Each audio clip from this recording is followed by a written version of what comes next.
If I could be anything for you, I would be your cure.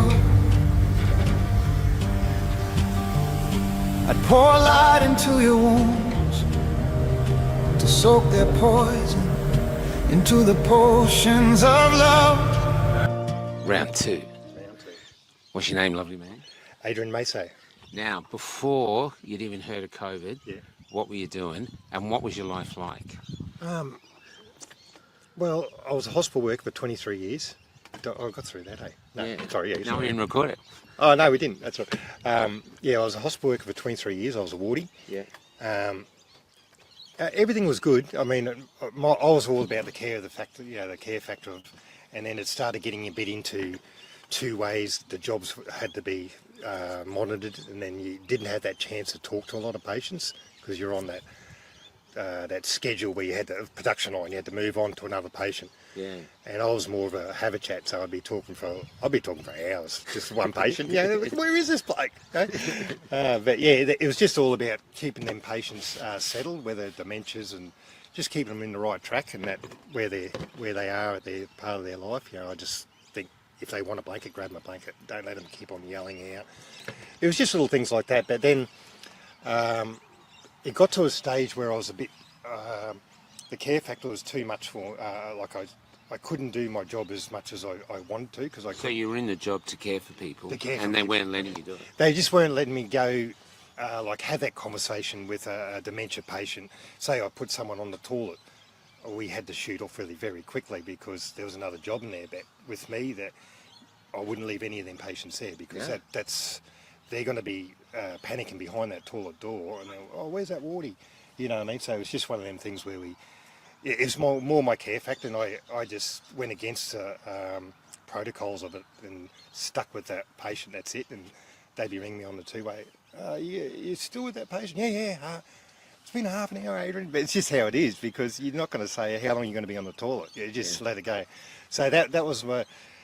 So because I was into that stage where I loved all the patients, that was my whole part of that hospital job, was caring for the public. And then I lost a bit of the passion of it all because I just couldn't be myself at the hospital. We were more controlled a lot, as in our jobs were limited, very limited, like I say. And then so I left there and I ended up getting into commercial cleaning, and then COVID come along, and then I was a... When you were a cleaner, did you miss the patients? Yes, yeah, 100%. Yeah, yeah, because cleaning, you just sort of in and out, and no one wants to really have a conversation with you as much because they're office workers. Yeah. And you're bugging them because you're taking the bin. Yeah. Oh, what's he doing?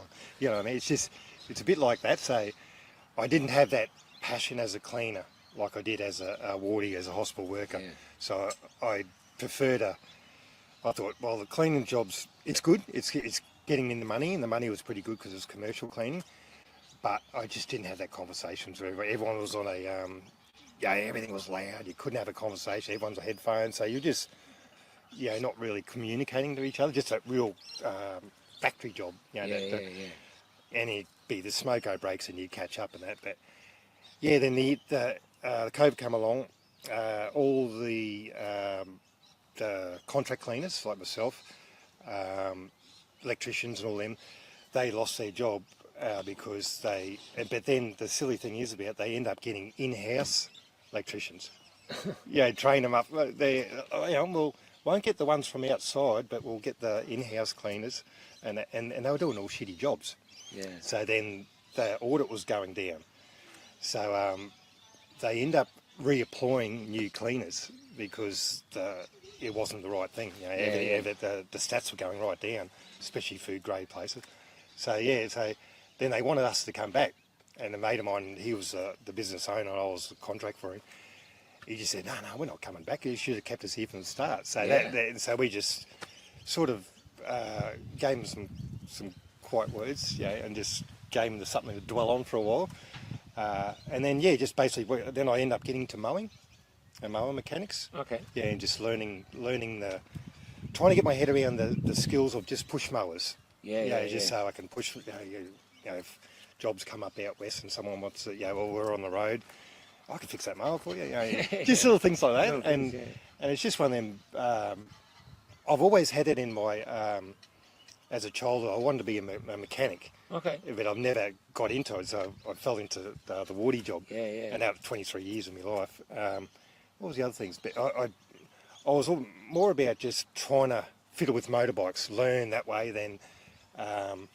Then I had a really nice family from Ipswich, family-owned business, mower shop, and they said, I just went in there and get some blades one day, and because they were talking to me, and he said, I reckon you'd be really good with the customers. I said, I reckon I'm all right with them. I can still communicate, Yeah. no worries at all.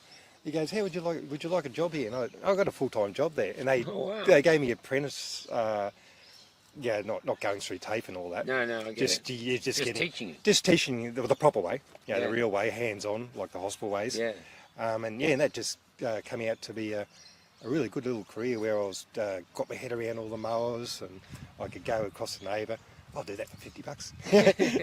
Yeah, just little things like that. Yeah. Not always looking for that, but it's just in my own mind I had that skill now. Yeah. Skill set of a mower mechanic or similar things like that. Can I ask, you're Australian, right? You're born in... Yeah, born and bred in Australia. I was born in Seymour, Victoria, country Victoria. And what's your ancestry through? Because you can see different... Well, my mum's a full Aussie lady. Just born here. My dad is... I can't get the words. It was... it's Yugoslav, but it's another culture as well in that. Yeah, I'm just trying to think. My brother only just filled me in because I just saw first met my brother. He's 47, I'm 57, 10 years apart, same father, different mums. Yeah. And I met him at Charters Towers for the first time. Wow. So I didn't know any. I was emotional, eh? Yeah. And he's like 6'5", really tall guy. He had that resemblance too, a little bit. Yeah, it was good. Bald head. Yeah. I'll get you to come closer so we can... Yeah, sorry. The mic. Yeah. Man, that must have been huge. Yeah, it was amazing. It was. I was just so teary. I know. Every time. You meet your brother. Yeah. And then, my lip was dropping and just going over to give him a hug. Oh. But it was amazing. But he filled me in for my dad's history. Yeah. Paula knows it back to front. So it's like Bosnia, Bosnia or something, or Croatia, or... Because I've only just learnt that. I thought we were Yugoslavian. Mum only met my... Yeah, but there was Serbia, Croatia, there's a few places in there. Yeah, Zenix or Selvik. Oh, I should know. Yeah. Embarrassing, eh? Never mind. But Sorry the thing is... It's so, Yugoslavian anyway. Yeah. It's a Yugoslavian name. It's spelled But out. for your mother, though, Yeah. I wonder if it was a big thing for your mother in a small town to marry a new migrant. Yeah, well, he was a pretty famous soccer player. Oh, wow. In there, so he's come over, and Mum's met my father Frank when she was 19, and they had me when I was 21, so a pretty young time. And then what happened is he didn't speak any English at all, and so when he was broken English a lot, and in my mind I thought, my dad's going to have an accent, and like I caught up to, I rang him up about 15 years ago. I thought I'll reach out for him because I have seen him and I've never met him before. So I end up reaching out to him, and he's a full Aussie fella. Oh, how you going, mate? I got the worst gout at the moment. I said, really? I'm expecting to hear a Yeah. This thick Yugoslavian accent. Yeah, Yugoslavian accent. But Mum, My son, I can't believe I meet my yeah, son. my beautiful son, what are you doing? But it was nothing like that. He goes, oh mate, I got the worst gout at the moment. I'll have to ring you back. I was like, man, I haven't spoken to you for 30 years. What are you doing? It was a weird, but lovely guy too. Yeah. And that was a. Yeah, Mum was only young, 19, he was 21. So did you grow up just with your mum, like single? I see, up to about 10 years old, and then my brother come along with my stepfather, and he was 11 years difference. So Okay. I was only child up to 11 years old. Yeah. But then Mum, we moved to Inala and Oxley, which is in Brisbane, and Mum, when she, because they're only young people, so they're only young age, so the marriage fell through because they're only at 19, 21. Yeah. Then we went from Seymour, Victoria to Inala. Mum bought a convenience store in the 70s Yeah. and 80s, and got a really, really clique sort of business going where everyone would tick up back then. Yeah. The Winnie Blue or the the Sunday Sun. So we had a lot of. Of the week. So we have a lot of community. Yeah. A lot of community coming into that shop, and that was really good. As a 12-year-old, I used to go in there, and we had a big table full of all our different lollies, our snakes, our teeth, and then you just pick them out, weigh them on the thing, give them to the kids and that. Like I'd be counting out, Mum would be out the back looking at the, sorting out the bottles. I'd be going, ripping into all the teeth and then little witchetty grub things. Loved all that. But yeah, it was a good upbringing. We had a lot of community around us, so we were always family and orientated. We had the Space Invader machine out the front, the old sit-down one. You cut out the cardboard box. Remember, you'd have to, because the glare was on the machine. So you were playing doubles. We'd have to spin that around with the cutout. So that we end up putting that in the van, taking it home, and then Mum would get the key, and we'd be in the lounge room playing Pac-Man and all that sort of stuff. But yeah, that was really good community in Nanala. Mainly Vietnamese and Aboriginal race culture, but it was just really tight people. They were really lovely people. They'd always, Mum would catch up to them after hours at shop with their parents. They'd come around for a Sunday roast or something. You know, Oh wow! Yeah, it was really good because Anala back in the 70s and 80s was really cultural. You know, like a lot of Vietnamese people. Yeah, but they were lovely people. So it's a really multicultural area. You've got Yugoslav blood, you have Vietnamase, Aborigines. There's all these different people everywhere, and all lovely guys. I went to school with many Aboriginal fellows, and they were very lovely people. And had good mates, and we get in the motorbikes, our BMX bikes, you know, go up the quarry and try to get up the steepest hill and come flying back down. You know what I mean? And skin all the back of your head. But yeah, it was a good upbringing. I just found, going back to the COVID, everything just dwindled very, very quick. And then because I've got a commercial van, I've got a Hygienist Team Australia on there. Anyway, when I was going, say I was doing all the travelling in the middle of COVID, they were all the police would pull them up, people checking, because it was after hours. I think you had to be you weren't allowed to drive off after 11 o'clock. Anyway, I've had this sign writing all over it, but it's not even registered anymore. And people are just, like the radar people, the RIDs, they pull me over, goes, "You going to clean, mate?" Yeah. And boom, every time. It was constantly going because I had the writing on there. Next time I'm just cruising off of the ground. But yeah, it was just one of them things where you could... Can I ask though, because you're very community minded and the whole COVID push was about community, why didn't you take it? Well, I'm not in for needles. I don't like needles one bit. And then I saw the evidence coming in through really quickly. I just searched it. And as a hospital worker, there's a protocol where that vaccine, 2, 3, 4 years, whatever the protocol is, it has to be, that was coming out very quick. And then Paula was still working at the hospital at the time, and she's seeing the adverse reactions coming. And then we had ABC out the front, Channel 9 of the Royal Brisbane. 18 people died of the Royal Brisbane. And Paula and everyone's going, no one's dead, because they're all in emergency. No one's dead. So they lied. They lied the whole time. And then so they were saying that all these people died of COVID and they didn't. Saturday night they come in on a Saturday night, they were saying, because I've got a few paramedic mates and that's still hanging around, and they were saying, they come in emergency on Saturday night about 7 o'clock. They were filming out the front, and they said 18 people died of the Royal Brisbane, and we're all in. I wasn't there at the time, but Paul was there. They're all saying no one's dead. It's just the cohesion was there. We knew something was going on. But the adverse reactions, they were coming on, one after another, and Paul saw it come in. I'd left a bit early in that, but I saw it pretty plain day. I was aware of it pretty quick, and then I just kept on looking at things. And Paula fed me some more stuff too. She was a little bit more switched on than me. And she's... Wait for a sec. Let's still be there. All right, just have a little windbreak there. There's a... so you know it's a lie. You didn't take it. Yes, I did. And you've lost your job. And then, even when it come down to all these the mandates, I was just driving because I had to say I was a bit of a rebel. I just had to go through. I was looking for the coppers, say, just so I could have some sort of say, listen, you know what's going on here. But then I knew it was coming on. I did see a lot of evidence there, but that's just me purely looking for it. And then, but as a hospital worker, I think you're pretty well switched on that people are coming in reactions, adverse reactions. They're coming in non-stop. Shingles is coming in the Royal Brisbane non-stop. All these sorts of things, and that was pretty well like weeks after the first and seconds and that. Yeah. So then that got around through a few of my mates that work at the hospital, and they say, man, it's something going on here. Yeah. And then then the Lismore Hospital got a phone call because the Royal was saying, well, what's going on here?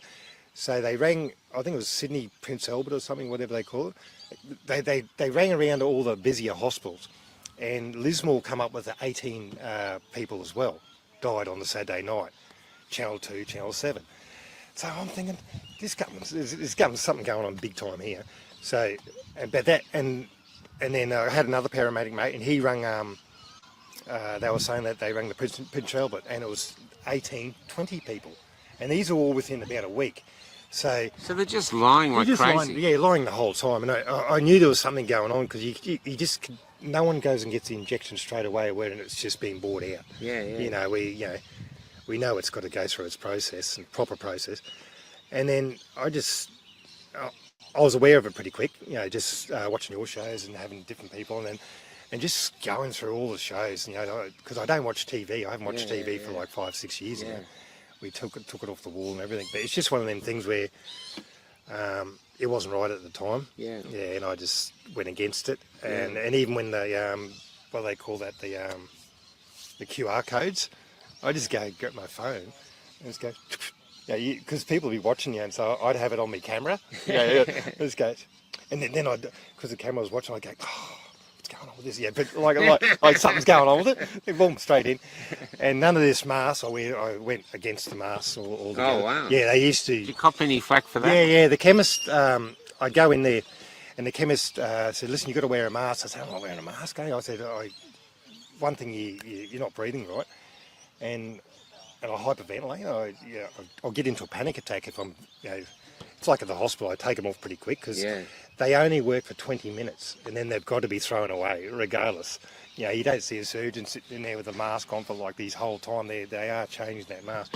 So we knew that's not going to work anyway. And then TikTok, all these other ones, they were, you're blowing a smoke. If you could blow a vapour smoke out of it through a mask and the molecules of the COVID. I mean, I'm thinking, oh my God. And then, so I avoided the mask. I got ridiculed a few times. I'd go into different, and they go, oh, where's your mask? I say, I've got an exemption.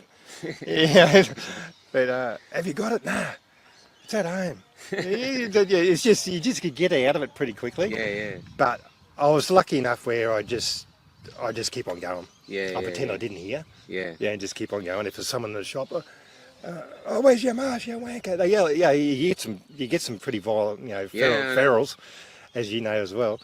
And I just keep on going. Pretend I didn't hear. I'm just playing the deaf thing. Look around, pretend, oh, is someone talking? The other thing too, though, for the last 5 years you've been travelling, trying to spread the word, and stuff. So you've actually, what you are now is a veteran. So you've had multi-billion-dollar propaganda machine against you to try and get you to take this stuff. Yeah, that's it. You've been lost jobs, ostracised, ridiculed, and yet you're not sitting here depressed, and you haven't died of COVID. It's like, exactly right. It's even like going back to their Christmas times. You can't go over because you haven't been jabbed. So I'm sort of thinking, really? So that was just family members. I couldn't go over for Chrissy because I was the unvaccinated one. And I'm thinking, God, you've got to be kidding me, really? Yeah, but that was the hardest parts of it. Trying to get people to say, listen, you're no different than me. I could have had a vaccine 15 years ago. You could have had one 10 years ago. There's no difference there. Whether you had one now or there's, you're not any different than anyone else. And it's just, we got natural immunity. Immunity is what it's in us to heal our bodies. We've got ground medicines, got all that sort of stuff. So. And when you were travelling, you were handing out the witness statement and stuff. We missed that in the first. So you're handing out. So you're trying to reach people, plant seeds, like Michael was. Exactly. Because like I say, we went to right up to Charters Towers, Mount Surprise. So with Michael as well, and we handed out the witness statement. Got a really good interview from a lady that had the police trying to override her mine leasing. Yeah. Yeah, I remember I told you a bit about that. And Yeah. she did an interview with Michael at the Yeah, I time. saw that. Yeah, but just the conversations we had up there, and just the view, like you'd see the views on the way through is just amazing. Like you say, pictures. But yeah, just meeting all the different people and just giving that witness statement. Some say, oh what's this Jehovah's Witness shit? Is it? I said, no. I said, don't worry about witness, just look at this. It's a witness statement. So you give them that, and you see them folded up sometimes, they make it in there. But most of them were taking it because they were seen to be a bit more switched on than the city folk, Yeah. in a way, because the country sort of, Yeah. I mean, they're more pure, I'm not being disrespectful, but I think the country folk have got more, they look after themselves because it's country. Do you think they've got a little slower? The city's so fast, you don't have time to think. In the country, you have a little bit slower. Bit slower, yeah. And maybe you got more time to have a look and think and going, true. this doesn't make sense. I don't know. Yeah, well, it makes sense though, because you're on a mission the whole time in the city. Out of the country, your cattle's there. You're taking in all the landscape. I don't know. I've always wanted to be a country guy again. I was on acreage for a long time, so we're just in the middle of got our super out at the moment, self-managed. So we're going to see if we can get land and cool. and get back into that stage. Get some chooks. I built a chook pen 2 days ago. It took me about 2 weeks just out of all scrap metal. Cool. Bike frames and all sorts of stuff. But it came out really, really well. And so we're getting chooks next week. Just get into that freshness. We don't go to Woolies anymore. We just try to go to the markets. And well, the big question is, how has it been a negative experience for you, COVID coming in and changing life in these last 5 years? Or is it a mix of negative and positive? Or do you feel it's a positive thing now? Have you changed as a man? I really think if this COVID didn't come about it how it did, I mean, the tyranny it's caused on the whole country, I think the people who are awake, I feel more confident and positive in myself now. Even though I was a pretty positive guy, I balanced that with a lot of depression. Yeah. Trying to sort of be myself, and I wasn't myself, but trying to almost pretending. So you were a mask to the world. Yeah, Inside you were pretty down. Yeah, inside I was really down. So do you think that's a worth thing? Like you felt you didn't have worth or something? You think it came from there, or was just? Because it's really interesting with depression, isn't it? You don't always know where it comes from. It's hard to pinpoint depression, but when I look back on it, I think because you're enjoying your life, maybe I was in that job, and whether I liked it or not, it was my routine. Yeah. And I think that was one that's gone straight away. Then you're left without money, so you're trying to deal with the Centrelink at the time and all that. But I don't know. To me, it's the best thing that's happened in my life, really. Because honestly, That's a huge comment. It is. I mean, I just think, I've had some depressing times in my life, and where I've come back to where I was a big drinker. Yeah. And I got into the CBD. Well, it's a game changer. I tell everyone it's a game changer, because it keeps you pure as well, and it's gave me more confidence, and it's just made me more aware, I think. And I've stopped all the alcohol, so that hasn't done me down in any way. And you haven't had alcohol for about 5 years. 5 years, yeah. So the whole COVID period, you didn't make you go to the drink. No, so I didn't drink it whatsoever in the COVID period, and then I just got onto my natural herbs. Yeah. And then dandelion and dandelion and four-leaf clovers, barks off the tree, whatever. But just all, I just found that was always helping, and that's our grand medicine. Yeah. It's our real medicine. But I've just been more positive since all this COVID's come in. Yeah. Last 5 years, it just gave me, I don't know, it just gave me probably hope to get out there, and we're meeting all these people, see. So I just find it's brought us into a huge family, like an Australian worldwide family now.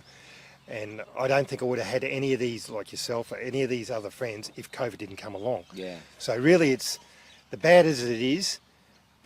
But it's good that we're switched on enough to work out what's coming, and we're also enjoying brought together with all the beautiful people, and just amazing. And that's always been my passion, to have that real happy, friendly friends and that. I mean, you've always got your great friends too, but the last 5 years I've met friends over top of friends I've never thought I'd have It's a anymore. different connection, isn't it? Different connection, yeah. You know, men hug, we talk Oh. in a way we never talk. We talk very openly. Remember you'd be really awkward 5 years ago. Oh, hang on, mate. Oh, here you go, mate. Well, there's a passion to us in how we. Yeah, and exactly. It's a passion, and we're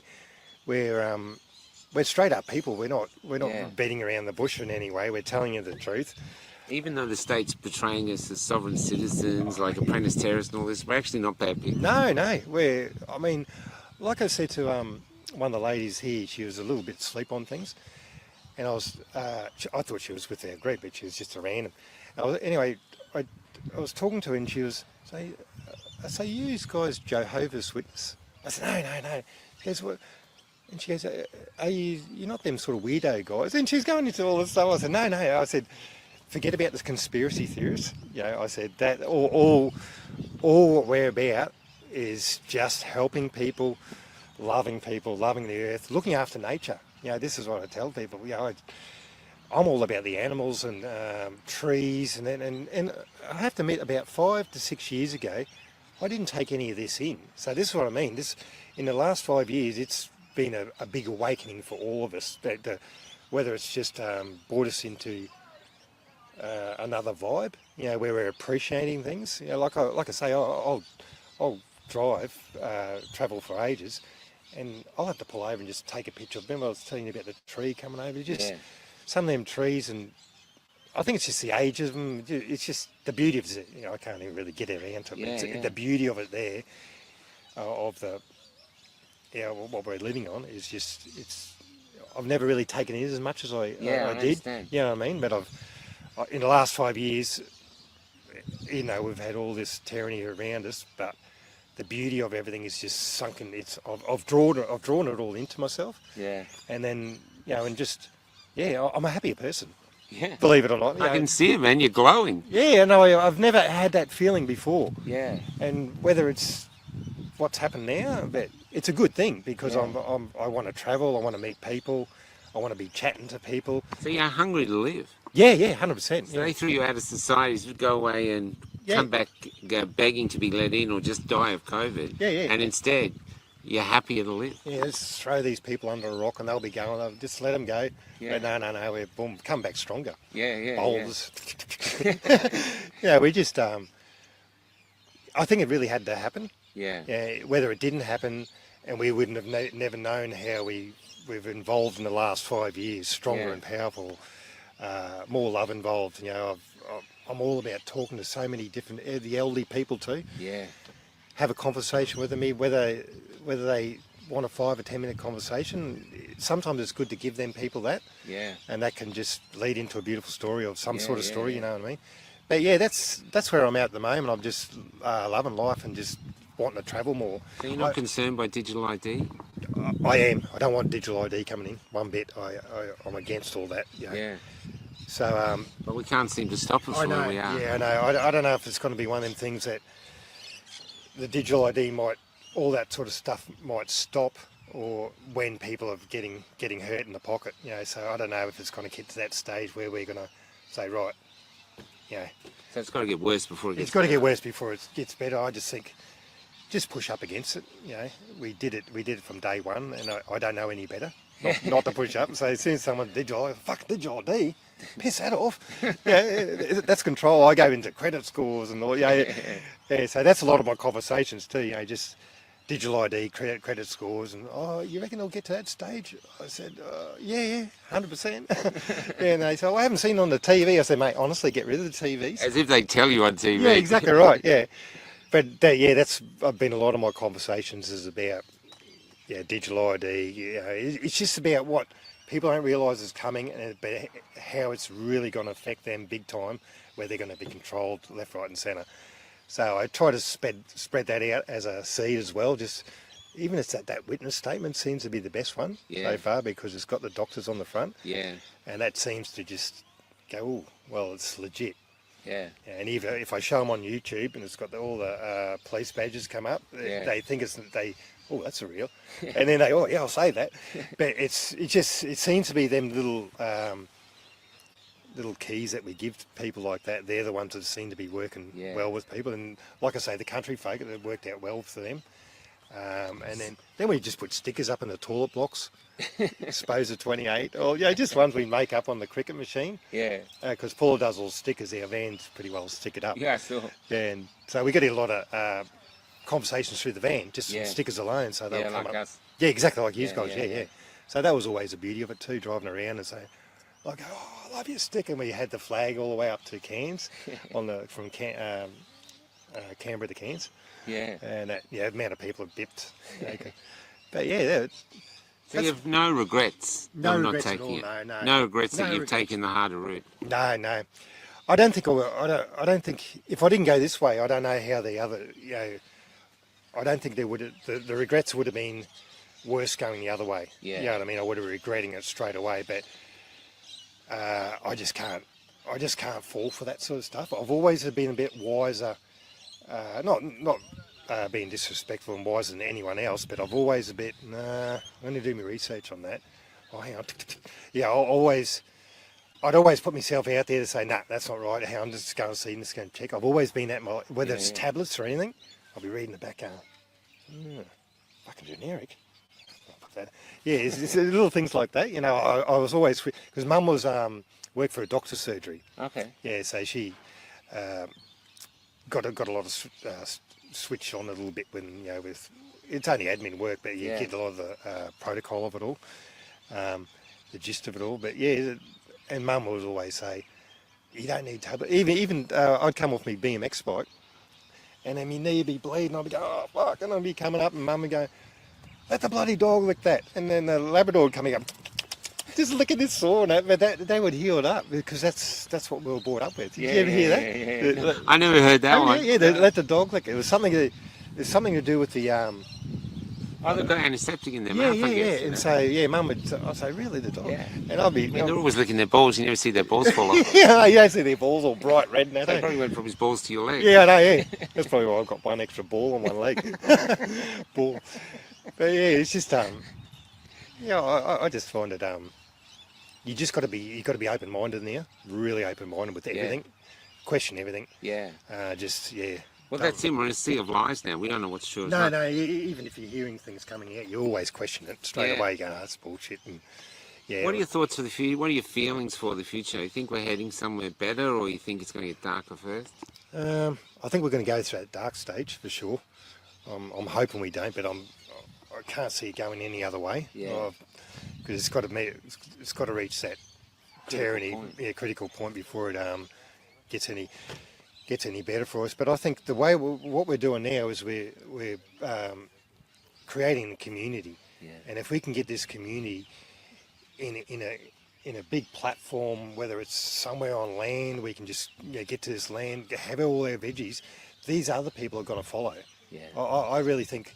We don't have to. We're not going to have to be searching for these people. I really think the normie people, they see all this, the joy, the happiness, and thinking, "Bloody hell, COVID's going, and people are dying, and what's going on with these people? They're living life."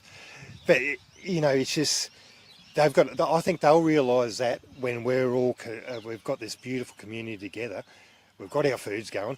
That's seems to be my outcome in my own mind dream. I'm hoping that we'll join this massive community, and I can see it happening because we've got numbers there. Yeah. And whether the numbers are going to go to the streets and to the government generals, I don't think it's going to happen till we get hit in the pocket again. Yeah. But I think we can still create just a big community of awake people and all natural medicine people. Shut down the pharmacies. Get more and more sour sops going out and all that sort of stuff. You know what I mean? Yeah. And so it's like you're saying, build it and they will come. Yeah. Bill, I think it's like if we went to what do you call it? A naturopath, and we walked in there and it was just a big, like a showground here, full of all. We'd be in there for a while because we're on that page where, oh, that's good food, I like that. And then once you're into that, because you're feeling better because you're eating that food, and then I just feel the other people are going to be coming to you because they want to be like us. You know what I mean? They want to be vibrant. Yeah. And you've got to be not going to be vibrant watching TV and getting jabs. You know what I mean? You've got to be vibrant by living life. whether it's living in it, grounding yourself in the morning, hug a tree, you know, just try your hardest to do something, you know, whether it's getting up and I try to get up and go outside shoeless, you know, no shoes all the whole time. That's me now.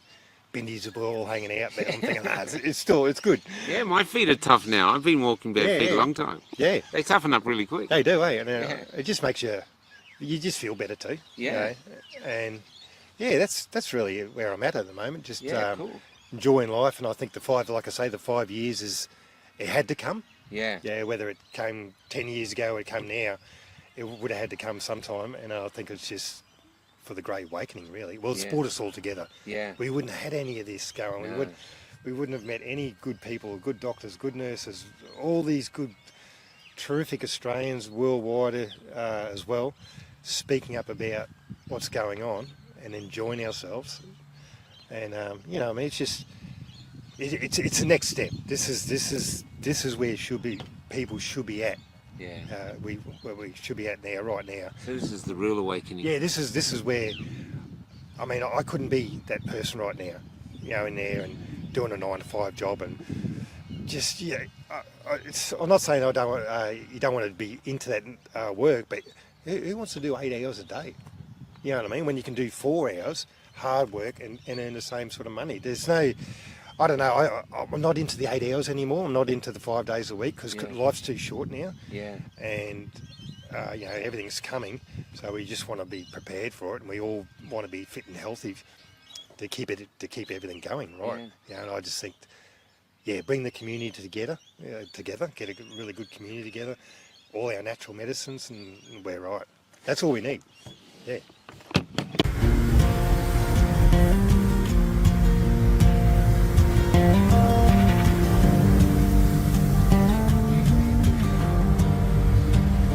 If I could be anything for you, I would be your cure. I'd pour light into your wounds to soak their poison into the potions of love, into the golden and smoldering potion of love. So help has arrived, and we're very And grateful as their darkness drained, to survive. I would tear apart your cage, remolding the bars that held you into your destined wings, into your destined wings, flying above us all in your destined wings. Absolutely gorgeous. We were the only people parked. And if from your flight you return,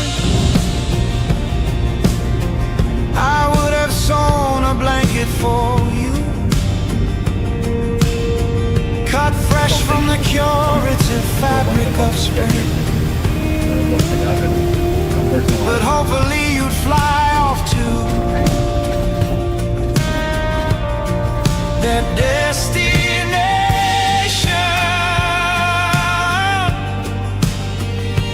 you were born with, the one they try to steal from your soul. That destination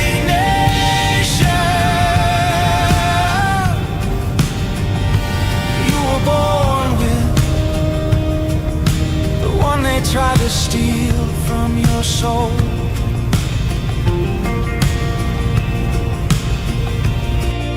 If I could be anything for you, I'd like to say a huge thank you to I would be your everyone cure. who's come out and supported Michael and Cafe Lockdown to continue doing good.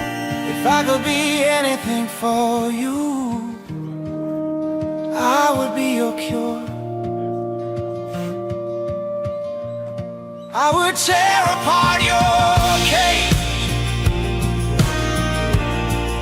remolding the bars that held you into your destined wings, your destined wings,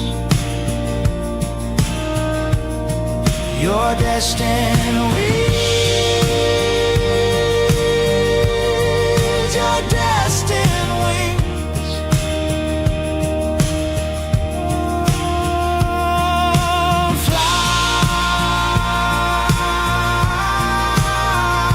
fly, just fly. Realize all that is holding you down. A concept. If I could be anything for you, if I could be anything, I would be your cure.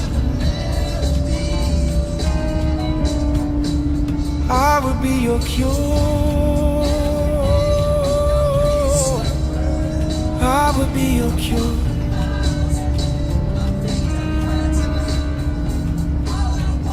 If I could be anything for you, I would be your cure. I'd pour light into your wounds to soak their poison into the potions of love, into the golden and smoldering potions of love.